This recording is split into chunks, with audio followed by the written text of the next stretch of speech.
Hello again. Hacky's back this time. Actually, no. Back. That's just my Hacky impression again. Listen. Say hello, Hacky. Hello, Hacky. See? The best impression you ever heard. So me and Pretend Hacky going to be casting some games for you today.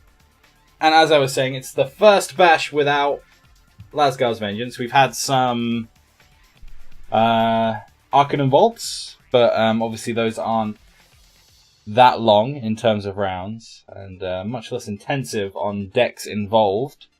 So it's not too telling of what's going to happen today. We could have some domination from Diamond Sapphire. We could see some other decks sneaking up that haven't been around for a while, like Winter Moon and Mono Blood, that kind of thing. Also, people's let's just talk at the same time. That's the way to go. But yeah, people's defenses might be down, and maybe an aggro deck without Lasgar's Vengeance will sneak through, because people aren't expecting any aggro. I think that's incorrect. I've been seeing Redlings just substitute a few cards for those Lasgar's Vengeances and still be at it. But this bash is going to be one of the first tournaments that will show you what the metagame is trending toward. So for next week, you'll be more prepared.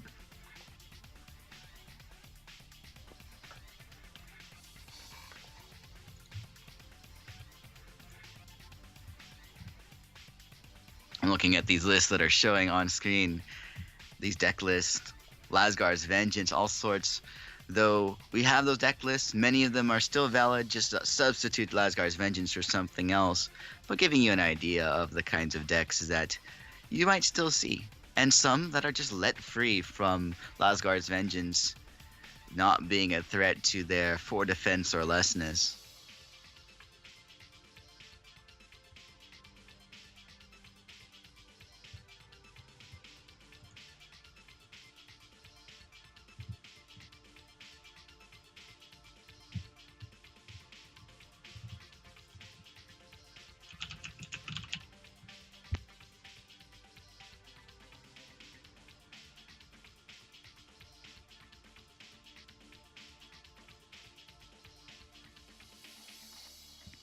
We're currently waiting for a match to show you. Games are starting to come in.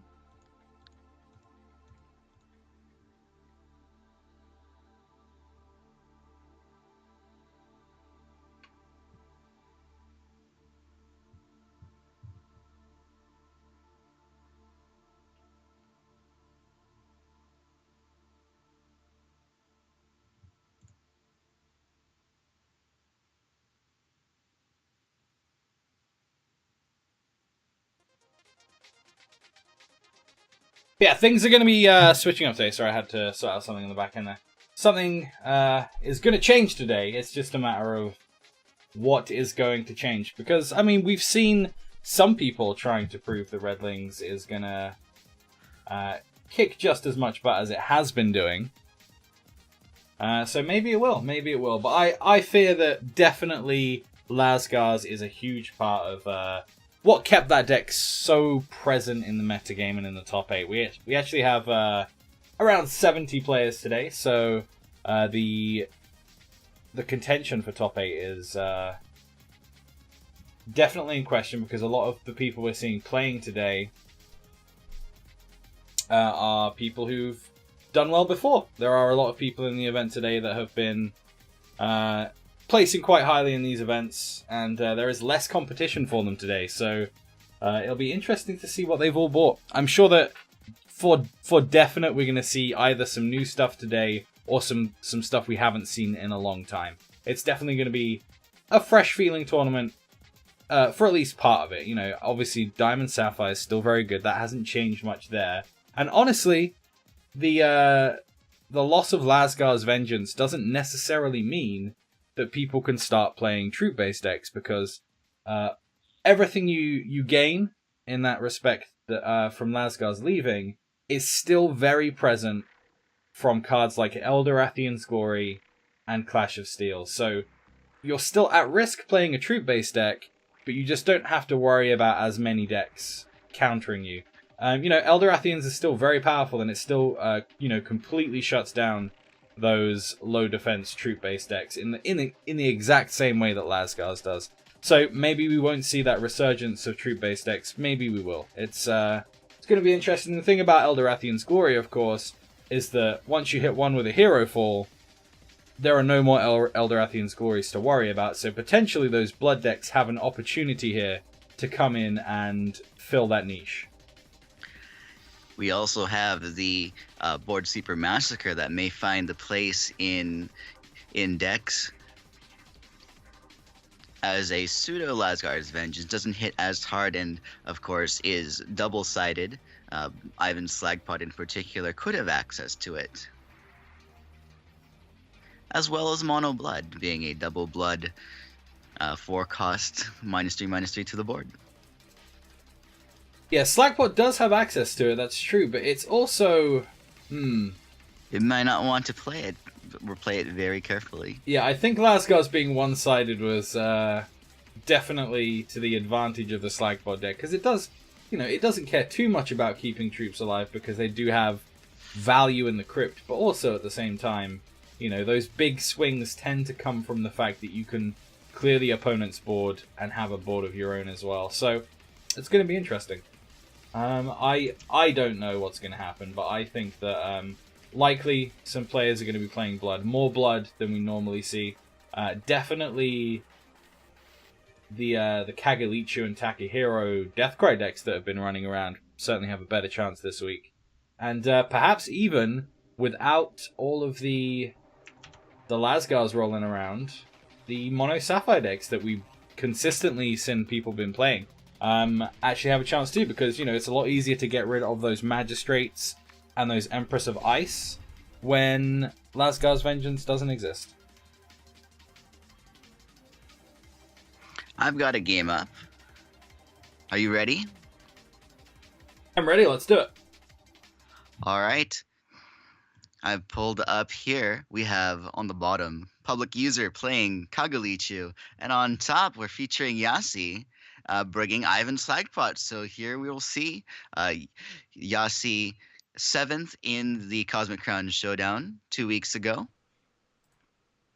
and looking like he is packing that Diamond Splash with Frost, with the Permafrost to remove thresholds off cards.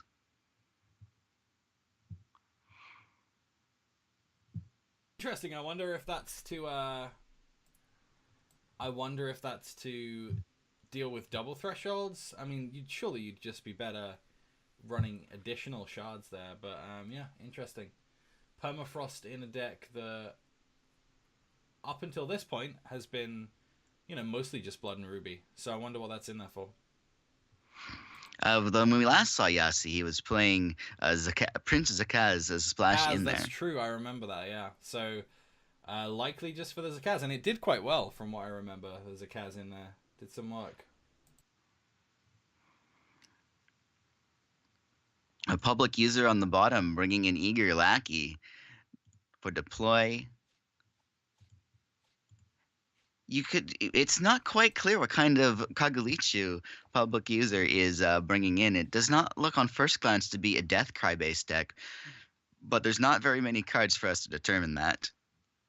Yeah, it's certainly looking more towards the Reanimator style of Kagalichu here. So we've got that Eternal Seeker, which is obviously a fantastic target for your Rotten Rancors, and potentially more Drum's Gift too, like all that kind of stuff. Interesting. Yeah, and Lackey's a card I haven't seen in a while either. Very, very cool card. Very fun card.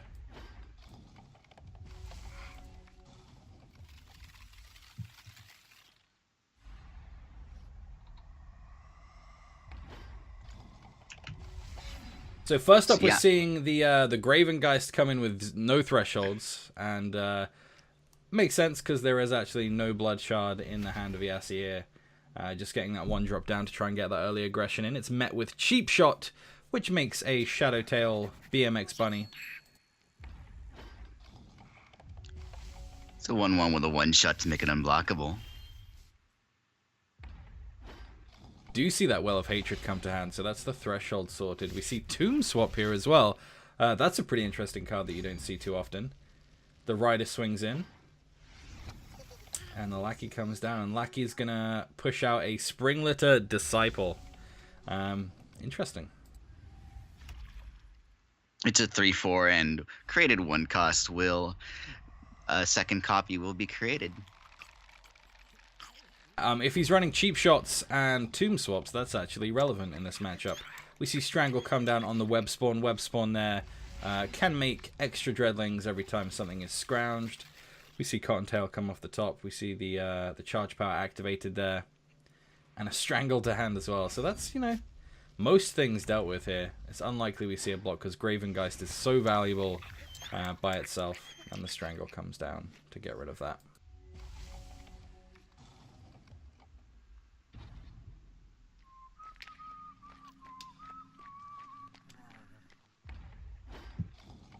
Scrounged Blamsmith is a 5/5. We see the Disciple come down. I mean, there are chumpers here. You know, the Rider can chump, the Lackey can chump. But it's still a 5/5, so that's going to require some more meaningful removal. Luckily, Publicuser here is almost at the 7 he needs with a Cottontail Explorer in hand for that Seeker, so maybe it's not too bad.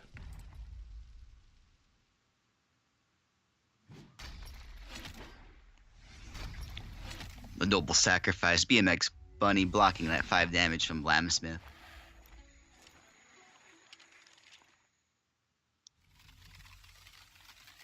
Cottontail picking up 1 resource, so that is the 7 that is needed, but likely this coins is actually going to be used as a draw because it is slow.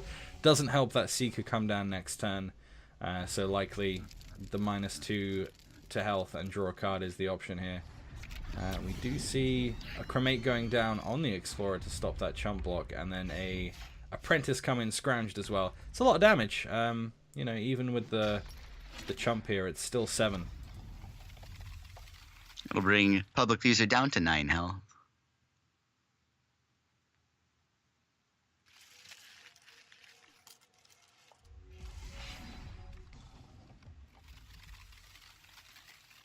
Okay, so the draw was used there. Unfortunately, it was a slow shot again that was picked up, but Exarch of the Egg comes in here, and Exarch of the Egg can deal with something here.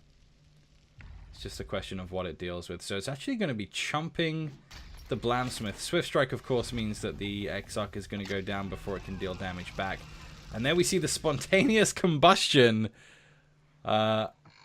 sacrificing the Blamsmith to deal 5 to face. And, you know, had there been potentially 3 more life there, the Blamsack would have taken him out instead.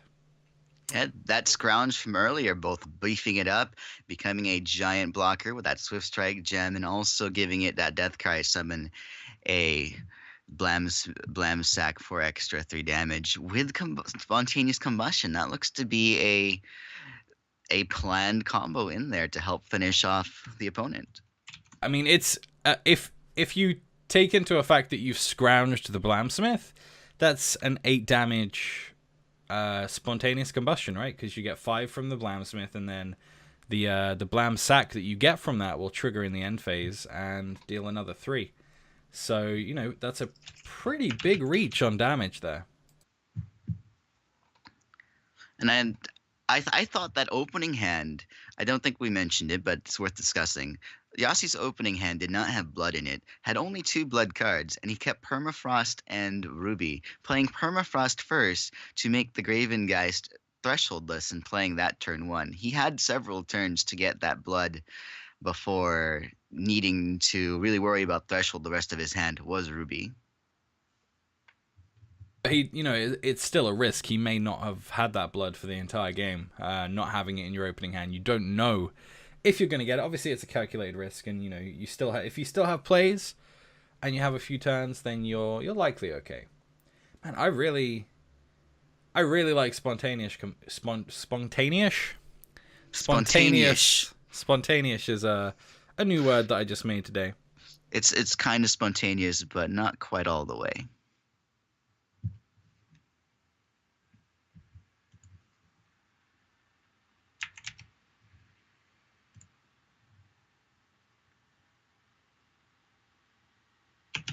Yeah, I really like that. I like it.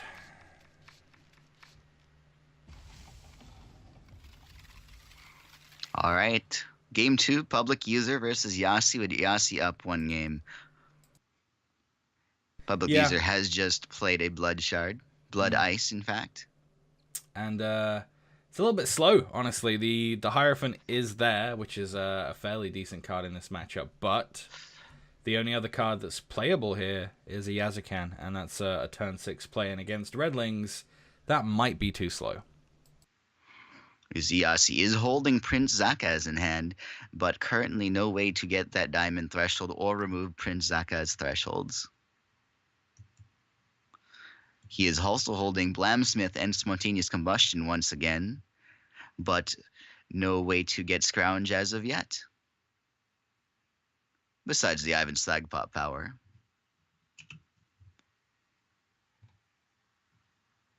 Well, let's see if he gets there. I would like to see Zakaz online here in round 1.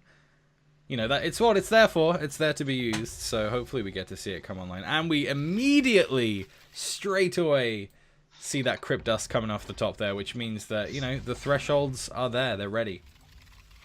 In a normal deck, Sepka Crypt Dust, the Redlings deck has enough Necrotic to really trigger that Necrotic Allegiance to get a threshold you do not have. In this one in particular, it is yet another card that helps enable Diamond Splash.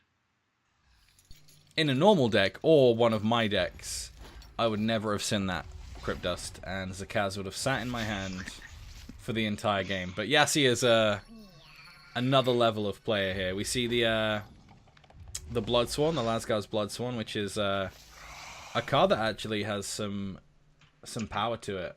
You know, sacrificing off potential things that are gonna die. I imagine that very, very soon this Zakaz is gonna meet its maker at the hands of a cheap shot. But that means it can be sacrificed off to the Bloodsworn there, and the Bloodsworn gets Rage 1 every time you sacrifice a troop to its effect.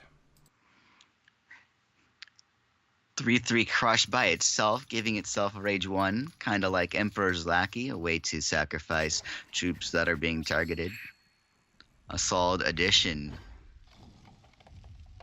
for those slots opened up by Lasgar's Vengeance. Yeah, it's definitely not bad. It gives you a use for all of those Dreadlings that you're potentially creating. And although it's Ardent, so it doesn't help trigger Slagpot, it does, you know, assist you in potentially doing scrounges ahead of time and getting some extra damage in there. So it's just gone ahead and gone right in. It actually works very well with that Spontaneous Combustion too, now that I think about it. Obviously, the Blamsmith Spontaneous Combustion combo was very good. But also, if you get that Rage high enough, you know, you could be hitting for 7, 8, 9 damage from a couple of swings with that Bloodsworn.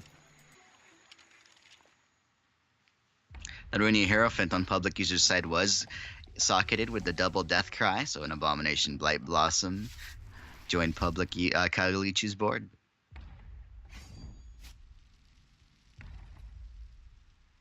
Still not enough for this Blamsmith with Swift Strike. It is 5/5 after the scrounge, and just nothing is big enough right now. That'll do, though, the hero fall on the Lackey here and not on the Smith. That is incredibly interesting to me. He might be planning to use Rotten Rancor on it, but with what?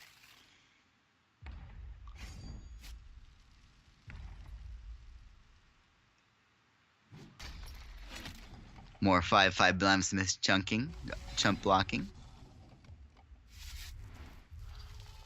Strangle, Cheap Shot does take it out here, so that's probably going to be the line. We see Spontaneous Combustion in response, dealing that 5 damage directly to face there. And it's part of Spontaneous Combustion's cost, so getting that 5 damage in before it can have its attack reduced. Boltwing is pretty huge. 2 free damage here. And we see that Distractor in hand too, so if that Yazican comes down, it is not going to be blocking and gaining health the way that Publicuser wants it to. Closed Coffins. Any troop that is destroyed on Yasi's side is going to be voided instead. Rotten Rancor brings back Runia Hierophant and has it battle. Yeah, that's pretty interesting actually. I think missing the Yazican here and going for that Rancor maybe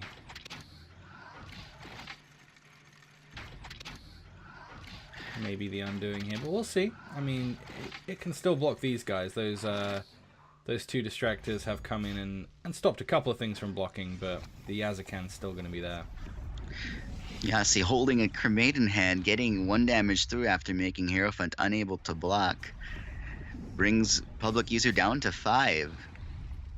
Getting very close, but this damage is going to start to mount. 6 from Hierophant and the Abomination. Here's Yazukan.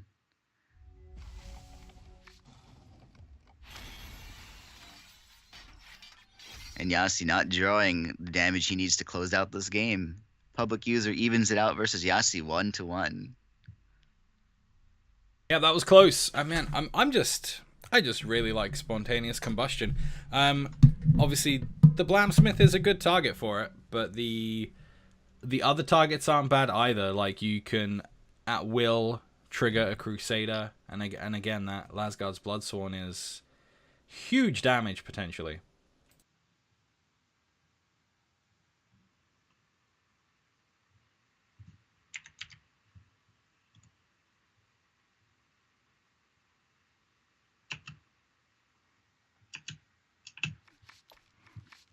All right, game 3, Yasi, 7th place in the Cosmic Crown Showdown 2 weeks ago versus Publicuser. Ivan Slagpot versus Kagalichu. This round 1 match in today's Hex Bash is down to game 3.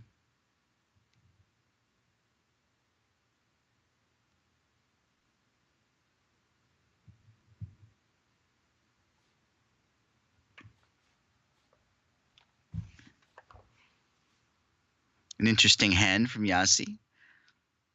Having Threshold, having Matriarch of Flames. Still 3/3 speed.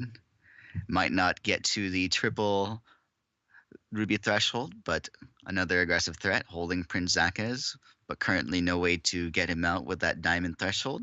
Graven Geist, 2 Wicked Web Spawn. On the other side, Publicuser has 2 Hero Fall, Tomb Swap, and 2 Underworld Crusader.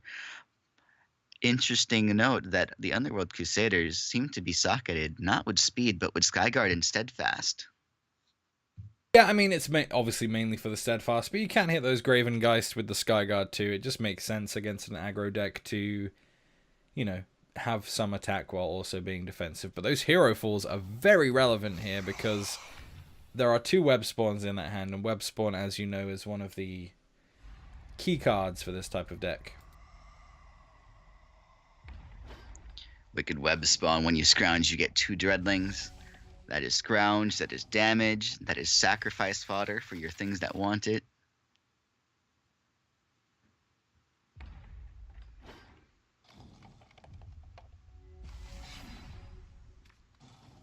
Oh no!